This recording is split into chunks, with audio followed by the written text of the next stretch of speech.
अल्हम्दुलिल्लाहि वकफ़ा वसलामुन अला इबादिहिल्लज़ीना इस्तफ़ा ला सिय्यमा अला सय्यिदिर रुसुल व ख़ातमिल अंबिया व अला आलिहि व सहबिहि व मन बिहदिहि मुहतदा। अम्मा बअद फ़अऊज़ु बिल्लाहि मिनश शैतानिर रजीम। बिस्मिल्लाहिर रहमानिर रहीम। वमा मुहम्मदुन इल्ला रसूल क़द ख़लत मिन क़ब्लिहिर रुसुल अफ़इन मात औ क़ुतिला इंक़लबतुम अला अअक़ाबिकुम वमन यन्क़लिब अला अक़बैहि फ़लन यदुर्रल्लाह शैअन वसयज्ज़िल्लाहु शाकिरीन। सदक़ल्लाहुल अज़ीम। जनाब सदर मोहतरम, स्टेज पर मौजूद ज़ुअमाए कौम, अकाबिर उलमाए किराम, बुजुर्गान मिल्लत, मेरे दोस्तों और भाइयों, अहल पेशावर को और खैबर पख्तूनख्वा के मुजाहिदों को इस कामयाब कॉन्फ्रेंस के इनेकाद पर सलाम पेश करता हूँ। हज़रत मुफ्ती साहब रहमहुल्लाह के उन्वान से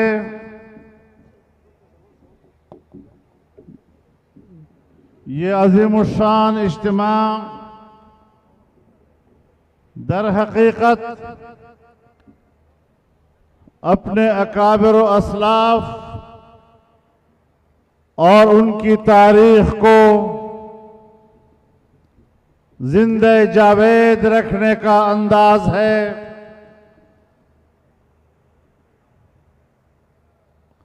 और हमारे अकाबिर व असलाफ ने राह हक में जो कुर्बानियाँ दी हैं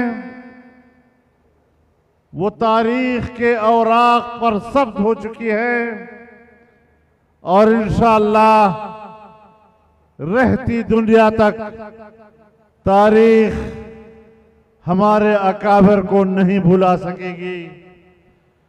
तारीख हजरत मुफ्ती साहब और इस खित्ते में उनके किरदार को नहीं भुला सकेगी।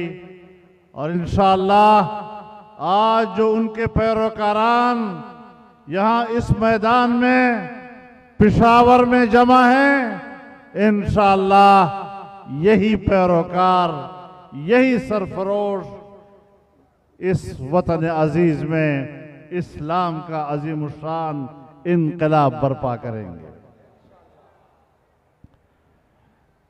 मेरे मोहतरम दोस्तों, इल्म व इरफान की दुनिया में हजरत मुफ्ती साहब ने अपना एक मकाम पैदा किया। अहले इल्म और अहले इरफान उनके मकाम व मंजिलत को समझते हैं। उन्होंने दारुल इफ्ता में बैठकर पूरी इल्मी कुव्वत के साथ जिस तरह उम्मत की रहनुमाई की, जब तक वो हयात रहे, मुफ्ती आज़म पाकिस्तान उन्हीं का टाइटल रहा था। और 25,000 फतावा जो उनके दस्तखतों से और उनकी नजरों से गुजरे, एक फतवा भी ऐसा नहीं कि जिस पर मुफ्ती साहब ने कभी रुजू किया हो या इसकी कभी जरूरत पेश आई हो। मेरे मोहतरम दोस्तों,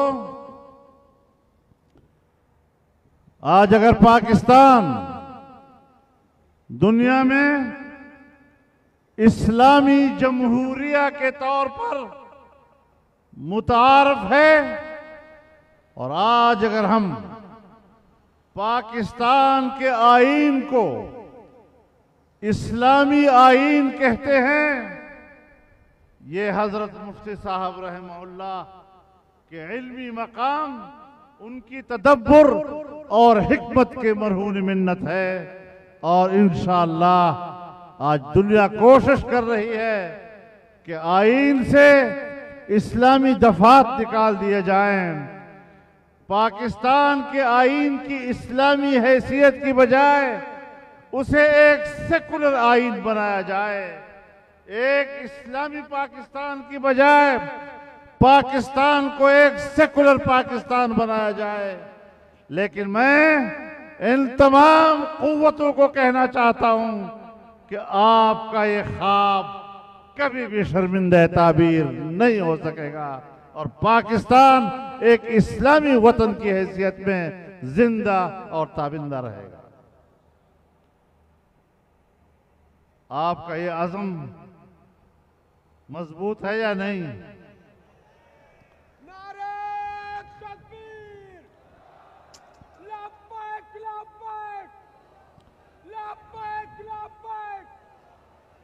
मेरे मोहतरम दोस्तों, आज करारदाद मकासद पाकिस्तान के आईन का हिस्सा है, और जिसमें अल्लाह रब्बुल आलमीन की हाकिमियत को तस्लीम किया गया है।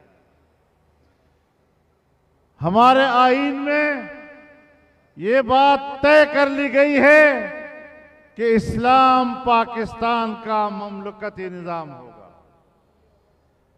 हमारे आईन में ये बात तय कर ली गई है कि तमाम कवानीन कुरान और सुन्नत के मुताबिक बनेंगे। हमारे आईन में ये बात तय हो चुकी है कि कुरान और सुन्नत के मुनाफी कोई कानून नहीं बनेगा। हमारे आईन ने अकीदे खत्म नबूवत को और नामूस रिसालत को तहफ़्फ़ुज़ बख्शा है, और आज पूरी दुनिया और आलमी कुव्वतें एक ही एजेंडा रखती हैं, और उनका पाकिस्तान के ऊपर मुसलसल ये दबाव है कि यहाँ आईन में पाकिस्तान की इस्लामी हैसियत को ख़त्म किया जाए, तौहीन रिसालत के इंसदाद का कानून ख़त्म किया जाए, कादियानियों को मुसलमान करार दिया जाए। लेकिन मैं अमेरिका से लेकर यूरोपीय यूनियन और पूरे आलम कुफ्र को बताना चाहता हूं कि जब तक पाकिस्तान की सरजमीन पर इस्लाम के ये सरफरोश मौजूद हैं, तुम कुछ भी कर लो, तुम्हारा अंजाम पाकिस्तान की सरजमीन पर भी वही होगा जो तुम्हारा अंजाम अफगानिस्तान में हुआ है। यहां एक कौम बस रही है, यहां 22 करोड़ मुसलमान रह रहे हैं, और हमने 150 साल फिरंगी के खिलाफ आजादी की जंग लड़कर अपनी कुर्बानियों के नतीजे में आजादी हासिल की है, और हम इस आजादी की हिफाजत करेंगे।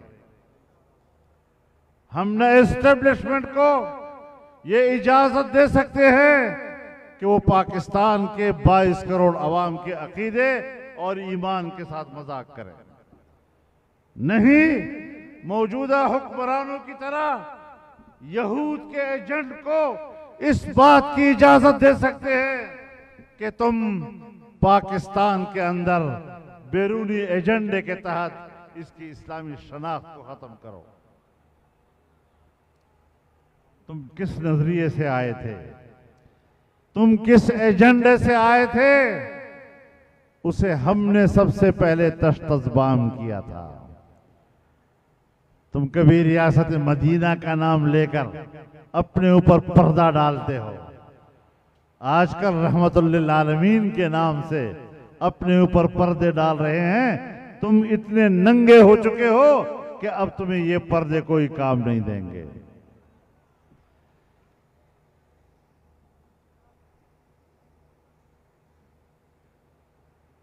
बहर रंगे के खाही, बहर रंगे के खाही, जाम मी पोश, मनंदाजे कदतरा में शनासम। तुम जैसे भी लिबास पहनोगे, और आज तो अजीब तमाशा लग गया है। अल्लाह ने रूए जमीन पर इंसान को खलीफा बनाया और हजरत इंसान को एक निजाम अता किया, और रूए जमीन पर वो इंसान अल्लाह का खलीफा बना ताकि खुदा के निजाम को रूए जमीन पर चलाए। हमारे हुक्मरान बज़ाहिर तो इंसान लग रहे हैं, लेकिन खुदा के खलीफा का किरदार अदा करने की बजाय वापस जिन्नात की तरफ चले गए हैं। पाकिस्तान को जिन्नात की रहनुमाई में चला रहे हैं, जादू टोने की बुनियाद पर मुल्क को चला रहे हैं। ये मुल्क जिन्नात के लिए नहीं बना था, ये मुल्क जिन्नात से रहनुमाई हासिल करने के लिए नहीं बना था। जिन्नात ने भी हमसे रहनुमाई लेनी है।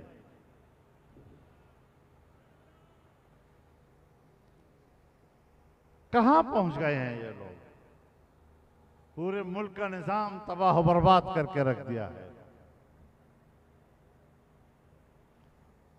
आज पाकिस्तान में पहली बार इस्लाम के खिलाफ और कुरान और सुन्नत के खिलाफ कानून साजी हो रही है। घरेलू तशद्दुद के नाम पर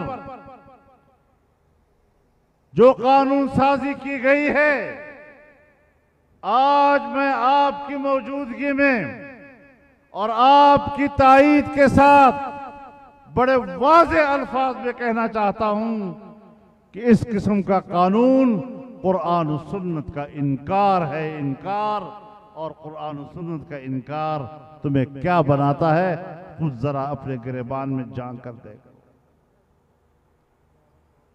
खूबसूरत उन्वानात के साथ खवातीन के हुकूक के नाम पर, बच्चों के हुकूक के नाम पर तुम हमसे ज्यादा बच्चों के हुकूक जानते हो। ये तो हम पढ़ाया करते हैं कि बच्चा जब तक नाबालिग है वो खुदा के किसी हुक्म का भी मुकल्लफ नहीं है।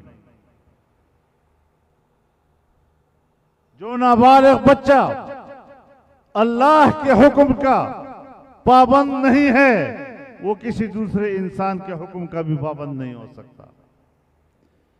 बच्चों के हुकूक तो हम आपको पढ़ाते हैं, आज तुम अलमबरदार बन गए हो। आज कानून साजी हो रही है कि 18 साल से पहले कोई शख्स ईमान नहीं ला सकेगा। तो मैंने कहा यह कानून साजी सिंध में हुई है, जहां आसिफ अली रहता है, जहां उसका वारिद हाकिम अली रहता था, जहां इमदाद अली रहता है, जहां कायम अली रहता है। ये सारे अली अली अली अली जमा होकर मैं उनको बताना चाहता हूं कि हजरत अली का नाम लेने वालों, वो तो खुद 10 साल की उम्र में ईमान लाए थे। यानी इसका माना यह है कि तुम्हारी नजर में रसूलुल्लाह सल्लल्लाहु अलैहि वसल्लम की दावत पर हजरत अली का 10 साल में ईमान लाना ये जुर्म था। तुम्हें कोई एहसास नहीं है? जिसके नाम पर तुम लुक़्मे कमा रहे हो,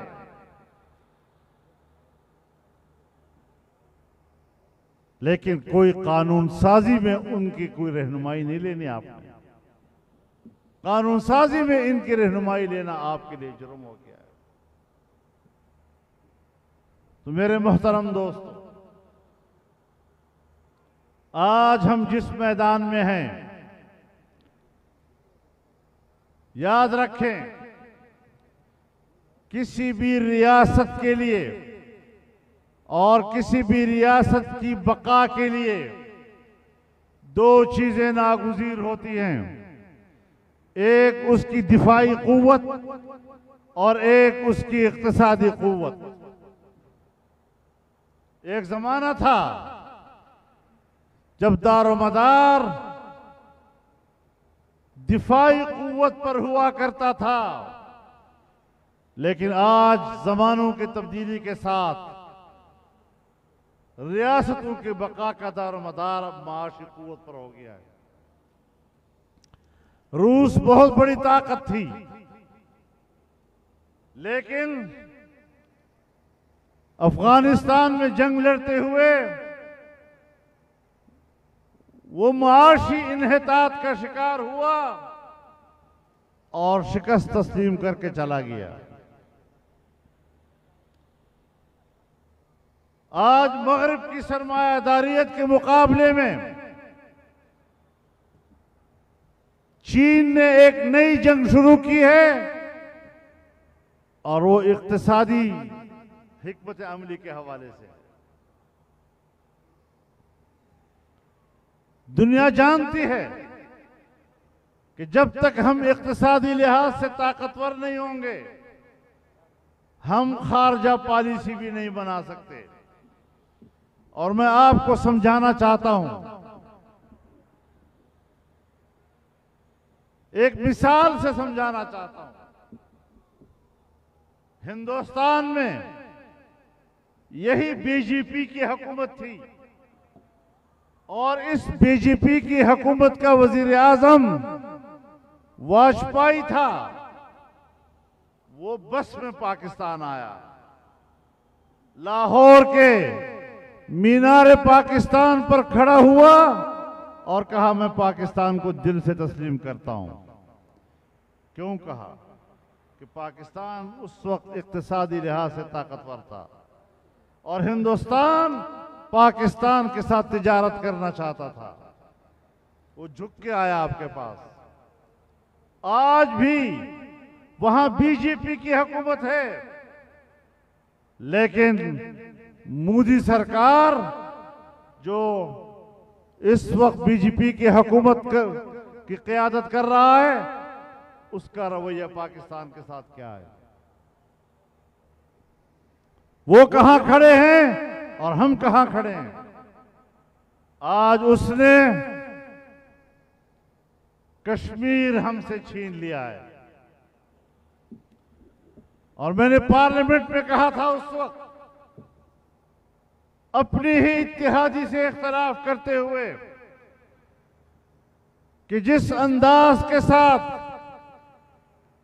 आप कबायली एजेंसियों का और फाटा का पाकिस्तान के आईन के आर्टिकल 247 के तहत खुसूसी हैसियत हासिल थी, हमने इस दफे को खत्म कर दिया। हिंदुस्तान में हिंदुस्तान के आईन के आर्टिकल 370 के तहत कश्मीर को खुसूसी हैसियत हासिल थी, उन्होंने 370 को खत्म कर दिया। अब आप बताएं कि आप अपने इंतजाम को कहां रख खड़े हैं और वो आपसे उसी बुनियाद पर उसी उसूल के तहत कश्मीर ले चुका है और हम कहते हैं जी हम कश्मीर की जंग लड़ेंगे। आपने तो कश्मीर को बेचा है, आपने तो कश्मीर उनके हवाले किया है। और जब कश्मीर के इलेक्शन हो रहे थे तो कहने लगा कि जो हमारे साथ बचा कुचा कश्मीर है, हम इनको आजादी देंगे। वो पाकिस्तान के साथ रहना चाहते हैं या नहीं रहना चाहते, उसको ये भी पता नहीं है कि अक़वाम मुत्तहिदा की करारदादें क्या कहती हैं। 70 साल से पाकिस्तान का मौक़िफ़ क्या चला आ रहा है, पाकिस्तान का रियासती मौक़िफ़ क्या है, और मैं क्या झक मार रहा हूं। लेकिन जो होना है हम भी देख रहे हैं। आने वाले मुस्तक़बिल को आपने मुल्क की मईशत को तबाह किया। जो हमारे मुल्क की बका के लिए रीढ़ की हैसियत रखता है, आज पाकिस्तान की मईशत जमीन बोस हो चुकी है। हमारे सालाना तरक्की का तखमीना 0 से नीचे चला गया। अभी कोरोना का फायदा उठाकर कुछ जो बाहर से इमदाद वगैरह आए, उसकी बुनियाद पर कह रहे हैं हमारा सालाना तखमीना बढ़ गया है। बाहर की मदद पे है। आज तुम्हारे ज़र मुबादला के ज़खायर 100% कर्जों के पैसे पर खड़े हैं। 100% पैसे के ऊपर, कर्जे के ऊपर। कहां खड़े हैं हम लोग, आप बताएं। पेशावर के रहने वालों, इस सूबे के अजला से आए हुए मेरे जवानों, आप बताएं, क्या आज गरीब आदमी बाजार से बच्चों के लिए राशन लेने के काबिल रहा है? महंगाई कहां पहुंच गई? डॉलर 172 रुपए कहां पहुंच गए हम लोग, और मुसलसल पैसे की कदर कम होती जा रही है। महंगाई, बेरोजगारी। कह रहा था मैंने नौजवानों को 1 करोड़ नौकरियां देनी है। अभी 2-3 सालों में 30 लाख लोगों को निकाला है नौकरियों से। नौकरी देनी क्या है उसे? 30 लाख लोगों को बेरोजगार कर दिया। और मैं पूछता हूं इन अक्ल वालों से, कमबख्त तो कुछ तो सोचो। 74 साल में पाकिस्तान के कुल मुलाजिमीन, बड़े ओहदे हो या छोटे ओहदे, कुल मुलाजिमीन की तादाद अभी तक 1 करोड़ तक नहीं पहुंची। और तुमने नौजवानों को 1 साल के अंदर 1 करोड़ नौकरियां देनी थी। हमने क्यों इतबार किया उसके ऊपर? मेरे नौजवान की बेरोजगारी का और उसकी कसम पुरसी का गलत फायदा उठाते हुए तुमने उनको धोखे दिए, नई नस्ल को धोखा दिया। तुमने अखलाकी तौर पर उनको दिवालिया किया। तुमने उनको सब्ज बाग दिखाए और वीराने में जाके छोड़ दिया। तुमने लोगों को कहा ये लो मदीने का टिकट, और जब वो जहाज में सवार हुए तो वो जहाज कूफे जा रहा था।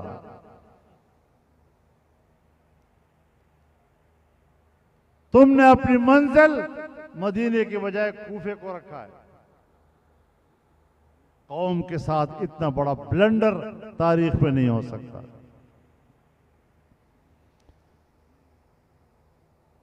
आज चीन आपसे नाराज है।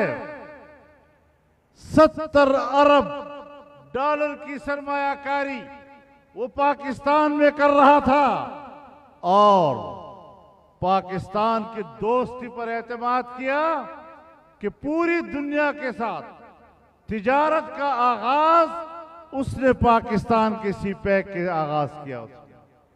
उसने आप पे एतमाद किया, और इमरान हुकूमत ने आकर धोखा दिया है चाइना को, और पाकिस्तान से उसका एतमाद उठ गया है। बाहर के लिए जवाबदेह पाकिस्तान होता है। हमने पाकिस्तान की साख बैनुल अक़वामी दुनिया में और अपने दोस्तों के सामने कैसे बहाल करनी है, ये कड़ा इम्तिहान है इस मुल्क के ऊपर, इस कौम के ऊपर। इस एतबार से हमने सोचना होगा कि पाकिस्तान की मईशत को तबाह किया गया, जो बिजली पैदा की गई थी, आज वो अभी तक अवाम को नहीं पहुंच रही है। तमाम मंसूबे रुक गए हैं। सीपैक के नाम से जो मोटरवेज बन रही हैं, उसका मेयार कमजोर हो गया है।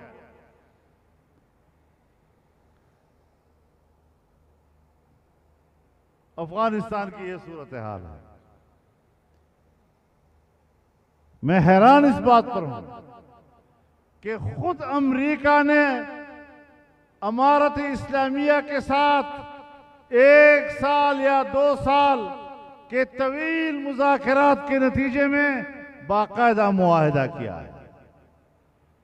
दस्तखत हुए हैं दोनों के दरमियान, और अमेरिका ने उस मुआहिदे के तहत अमारत इस्लामिया का लफ्ज कबूल किया है। आज जब अफगानिस्तान में अमारत इस्लामिया की हुकूमत कायम हुई, तो अमेरिका शर्त पेश करता है कि पहले इंसानी हुकूक का तहफ़्फ़ुज़ करो, फिर ख़वातीन की तालीम की बात करता है। भाई जरा तालिबान को मुस्तहकम तो होने दो। सबसे पहले तो अफगानिस्तान में इस्तिक़लाल की ज़रूरत है, अमन के इस्तेहकाम की ज़रूरत है, फिर सियासी इस्तेहकाम की ज़रूरत है। उनको कई मराहिल से गुजरना होगा। अभी वो इब्तिदाई मराहिल में हैं और आप शराइत पेश कर रहे हैं। ये दुनिया के मुआहिदात में किसी मुल्क की इंतहाई यानी अखलाकी लिहाज से इसका कोई जवाब नहीं। आप मशवरा तो दे सकते हैं, लेकिन शर्त देना, इसका कोई जवाब नहीं। कतर की हुकूमत की निगरानी में और मौजूदगी में वो मुआहिदा हुआ, बजाय इसके कि अमेरिका सबसे पहले इसको तस्लीम करे। वो दुनिया से कह रहा है नहीं, अभी हमें जरा देखना है वहां इंसान के हुकूक महफूज है या नहीं। सवाल यह है कि आपने 20 साल अफगानिस्तान पर बमबारी की, एटम बम से नीचे जो सख्त तरीन बम मौजूद थे आपने वो इस्तेमाल किए। आपने लाखों अफगानों का खून किया है। क्या तुम इंसानी हुकूक के मुजरिम नहीं हो? क्या तुम इंसानियत के सामने और इंसानी मुआशरे के सामने अफगानिस्तान के अंदर इंसानी कत्ल के मुजरिम बनकर जवाबदेह नहीं हो? क्या जुल्म है दुनिया के अंदर। और पाकिस्तान बैठा हुआ है, इंतजार कर रहा है आका का हुक्म आएगा, आका की इजाजत मिलेगी तो तब ये तस्लीम करेंगे। समझ में बात नहीं आ रहा। ऐसे बेतुके फलसफे आज तक मैंने किसी से नहीं सुने जिस तरह के आज के हुक्मरान फलसफे सुना रहे हैं। ईरान आपका पड़ोसी, लेकिन हिंदुस्तान की तराजू में बैठा हुआ है।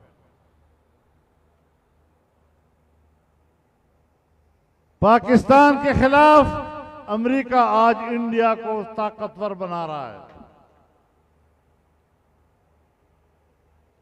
वो चाइना को कमजोर करना चाहता है ताकि माशी जंग में माशी पलड़ा एशिया का भारी ना हो सके। खारजा पॉलिसी का ये आलम है। कहता है कि अमेरिका का सदर मुझे टेलीफोन नहीं करता और हिंदुस्तान का वज़ीर आज़म मेरा फोन नहीं उठाता। अब आप खुद अंदाजा लगाएं। ये सवाल जरा बैठ जाए। सरदार सारे काम खराब करते हैं, आराम से बैठ जाओ।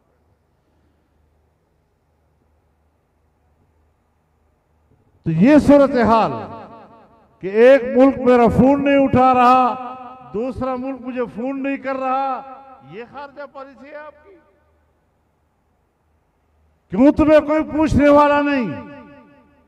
इसलिए कि तुम नाजायज हुकूमत हो। क्यों दुनिया में तुम्हारी कदर कीमत नहीं? अक़वाम मुत्तहिदा का इजलास हो रहा है और ये पाकिस्तान से वीडियो लिंक के जरिए खिताब कर रहा है। क्यों? वो जाएगा तो वहां कोई उसको मिलेगा नहीं, कोई मुलाकात नहीं करेगा उससे। ये तेरी हैसियत है? और फिर हम पर मुसल्लत हो, कौम पर मुसल्लत हो, धांधली के जरिए मुसल्लत हो। और तो तुरफा तमाशा तो ये है कि जो लोग इनको लाए हैं इख्तिदार में, जो इनके मुहसिन हैं, अब उनको लड़ गया है।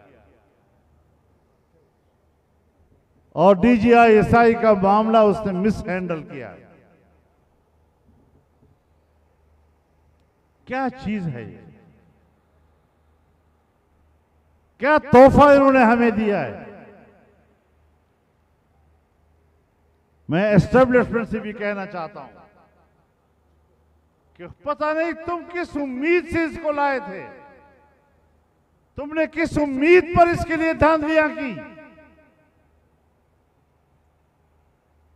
अगर मुझे फौज का इदारा अजीज ना होता, अगर ये मेरे मुल्क के दिफाई लाइन ना होती, इसकी मेरे नजर में अहमियत ना होती, तो मैं ये जरूर कहता कि शुक्र है कि बिलाखिर तुम्हें लड़ गया है। लेकिन हम अफराद से गिला कर सकते हैं, लेकिन दिफाई इदारा पाकिस्तान का इदारा है। इदारे का हम जरूर चाहेंगे कि वो ताकतवर रहे और वो पाकिस्तान की दिफाई सलाहियत उसकी महफूज रहे।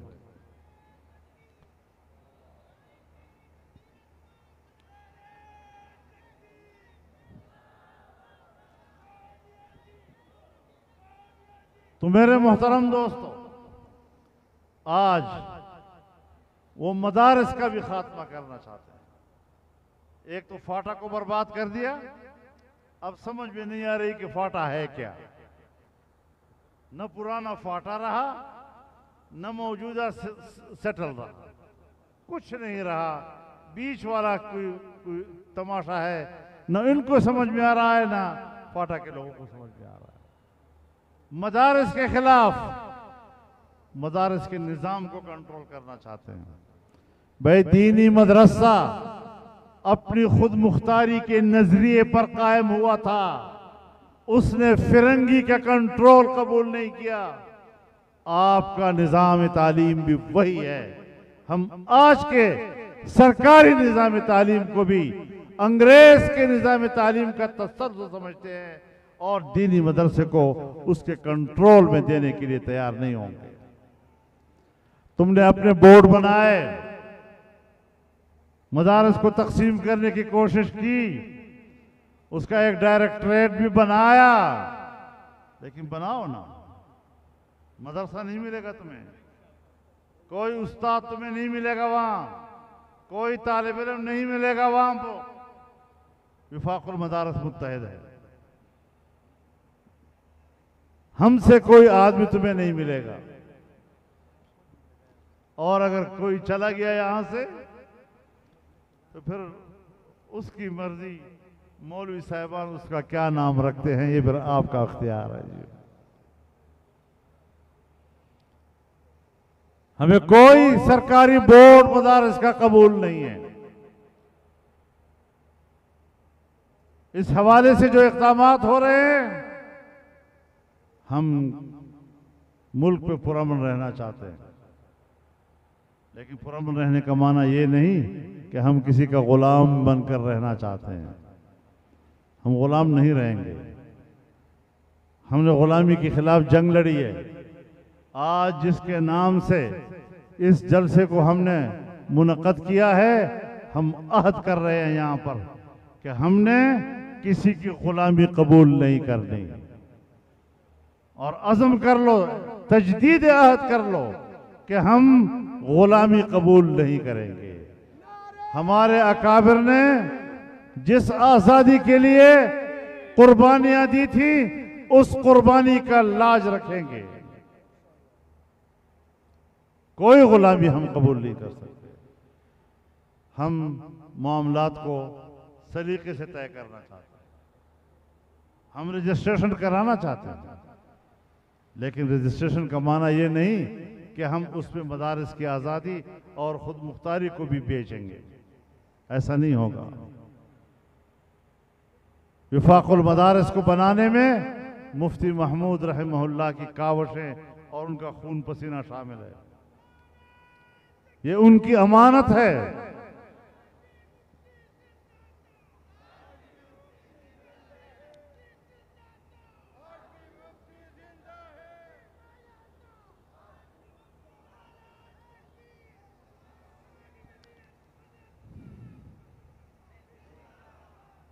तो इंशाअल्लाहुल अज़ीज़ हमने ही इस मुल्क को इंशाअल्लाह अल्लाह के फज़ल व करम से ठीक करना है।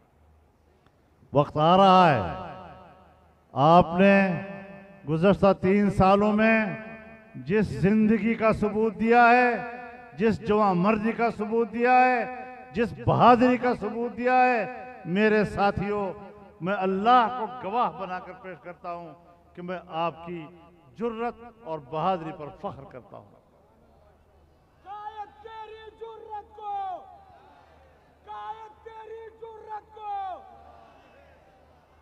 हम अपनी सफों में वहदत पैदा करेंगे। अगर इन्होंने कोशिश की जमीयत को तोड़ने की तो इंशाअल्लाह मायूसी होगी। अगर इन्होंने विफाक को तोड़ने की कोशिश की तो उनको मायूसी का सामना करना पड़ेगा। हम एक सफ हैं। अगर दूसरा इदारा चाहता है कि मैं मुत्तहिद रहूं तो हम भी चाहते हैं कि हम मुत्तहिद रहें। अगर हम आपकी सफों में दरार पैदा करने के लिए कोई किरदार अदा नहीं करना चाहते तो आप भी फिर हमारी सफों में कोई दरार पैदा करने की कोशिश मत कीजिए। जमीयत एक है और इसके अलावा कोई जमीयत नहीं है। ठीक है या नहीं? कोई जमीयत नहीं है। विफाक एक है और उसके अलावा कोई विफाक नहीं है। और इंशाअल्लाहुल अज़ीज़ हम अपने अकायद के लिए, अपने नजरियात के लिए जान की कुर्बानी तक देने के लिए तैयार होंगे। हमने हमेशा सियासी और जमहूरी और आईनी और कानूनी जद्दोजहद पर यकीन रखा है और उसी हवाले से हमारा सफर आगे बढ़ रहा है। हमने ये बर्दाश्त किया कि हम इश्तिहाल में नहीं आए। हमने तहम्मुल और बर्दाश्त के साथ हालात का मुकाबला किया। आज अगर पाकिस्तान में अमन है तो इन नौजवानों की मरहून मिन्नत है, मुफ्ती महमूद के पैरोकारों के मरहून मिन्नत है। अगर ये जंग छेड़ना चाहते तो अफगानिस्तान बन सकता था, लेकिन हमने पाकिस्तान को पुरअमन रखा है। मदारस ने पुरअमन रखा है, मदारस के जवानों ने पुरअमन रखा है, जमीयत उलमा के कारकुनों ने पुरअमन रखा है। और जमीयत एक पाकिस्तान की बात करती है, जमीयत मुत्तहिदा पाकिस्तान की बात करती है, जमीयत उलमा इस्लाम आईन पाकिस्तान की बात करती है, लेकिन अपने नजरियात पर कोई समझौता करने के लिए तैयार नहीं है। तो हमारा ये पैगाम बड़ा वाज़ेह है और इस पूरे अहम और मजबूत पैगाम के साथ हमने आगे बढ़ना है। ऐसे हुक्मरानों का तख्ता उलटना हमारा हक बनता है जिस तरह के हुक्मरान आज हम पर मुसल्लत है। हम ऐसी हुकूमत को तस्लीम नहीं करते। हमने ऐसे हुक्मरानों के हाथ पर बैत नहीं की। हमने इसको जायज हुकूमत भी नहीं माना और जायज नाजायज तो हमने कहा है ना कि ये नाजायज हुकूमत है। नाअहल तो यह खुद साबित हुआ है और कल तक बोंगियां मार रहा है। तो ऐसी सूरत हाल में इंशाअल्लाह हम पूरा मुल्क एक सफ है और एक सफ होकर हमने आगे बढ़ना है। तमाम सियासी क़ुव्वतों को साथ देकर चलना है और इंशाअल्लाह इस आमिराना शक्ल, आमरीत बसूरत जमहूरियत, ये हमें कबूल नहीं है। हमें आइन के मुताबिक जायज़ हुकूमत कबूल है और इसके अलावा कोई हमें हुकूमत कबूल नहीं है। हम अपनी जदोजहद को आगे बढ़ाएंगे और पूरे अज़म के साथ आगे बढ़ाएंगे और इंशाअल्लाह अज़ीज़ हम एक मुत्तहिदा सफ़ होकर आगे बढ़ेंगे। इलेक्शन भी आएगा तो इंशाअल्लाह आप उसके कामयाब नताइज देखेंगे। इंशाअल्लाह आपकी ये मेहनतें और आपकी ये जद्दोजहद ये रायगा नहीं जाएगी। अल्लाह ताला हमारा हाफिज़ व नासिर हो और उसी के हाथ में खैर है। हमने उसी से कामयाबी और खैर की तलब करनी है और इंशाअल्लाह वो दुआ कबूल करने वाला है। वाखिर दावाना।